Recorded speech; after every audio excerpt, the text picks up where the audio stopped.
Christine Bourgoin est policier, mais elle a peur quand elle sort de chez elle. Depuis plusieurs mois, cette mère de 3 enfants est harcelée par des jeunes de son quartier. Son crime, être flic. La nuit du 27 avril à 3h30 du matin, mon véhicule 806 Turbo D se trouvait ici, stationné juste en face de la fenêtre. Et donc le véhicule était en feu, j'ai un voisin qui m'a alerté, voilà, pour me dire que mon véhicule était en feu. Donc moi j'ai eu le réflexe de sortir dans le jardin. Ayant un appartement au rez-de-chaussée, j'ai déroulé le tuyau d'arrosage que j'ai acheminé à travers l'appartement jusqu'ici. J'ai escaladé la fenêtre et j'ai essayé de ralentir le feu. La tête du lit de ma petite fille est juste à côté de la fenêtre.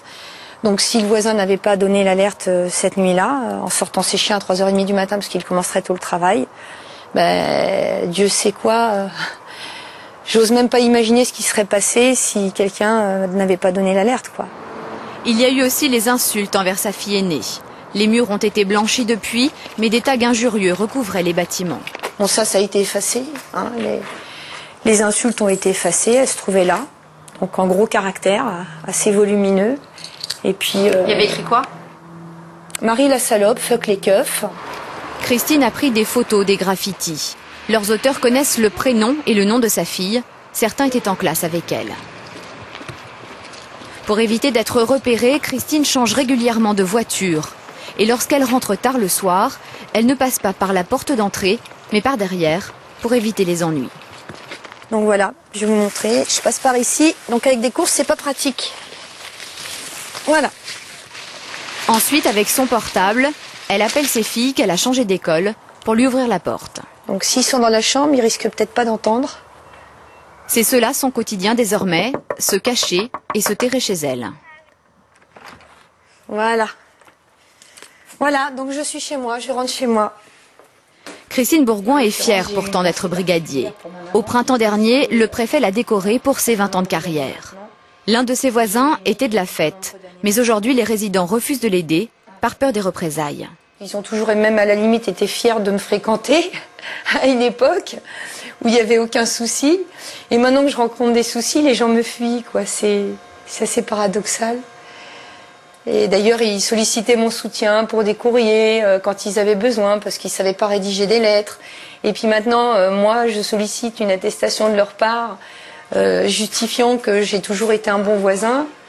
Et j'ai pas de retour. C'est un peu dommage. Christine Bourgoin a décidé de déménager. En attendant, elle a porté plainte. Ce racisme anti-flic, d'autres policiers le vivent au quotidien. Parce que le collègue avait eu chaud là, et il avait failli, la maison avait failli brûler et tout. Ouais. Le problème, c'est que les fonctionnaires de police vivent souvent dans les mêmes quartiers que ceux qu'ils arrêtent. Le cocktail par la fenêtre qui était ouverte, ouais. Mes enfants, quand ils ont été inscrits à l'école cette année, je leur ai dit, profession du père, vous mettez fonctionnaire. Si on vous demande des précisions, fonctionnaire du ministère de l'Intérieur.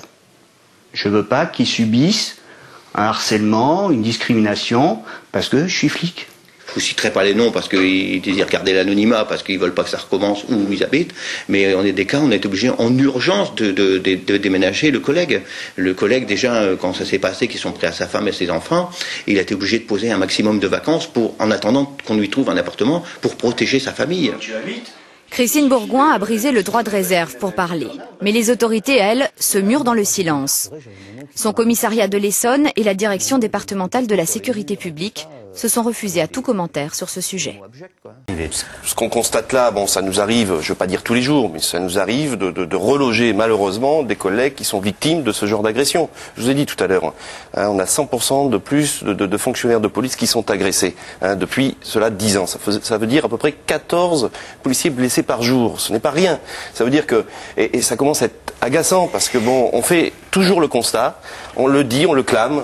Demain, un policier va être blessé, ça va faire la une. Enfin, bon, des journaux, et qu'est-ce qui sort derrière? On a fait des propositions, et j'en profite, parce que là, nous avons un élu ici. Bon, nous avons demandé qu'on mette en place des peines planchées. Nous sommes allés voir l'ensemble des élus, l'ensemble des parlementaires, pour que, dès l'instant où on agresse un policier, un instituteur, parce qu'il ne faut pas oublier, il y a des instituteurs aussi qui se font agresser, un gardien d'immeuble, qu'on instaure vis-à-vis de ces gens de l'institution une peine planchée pour que, enfin, les jeunes ou les moins jeunes qui agressent ce genre de personnes vont savoir qu'automatiquement ils vont prendre une sanction.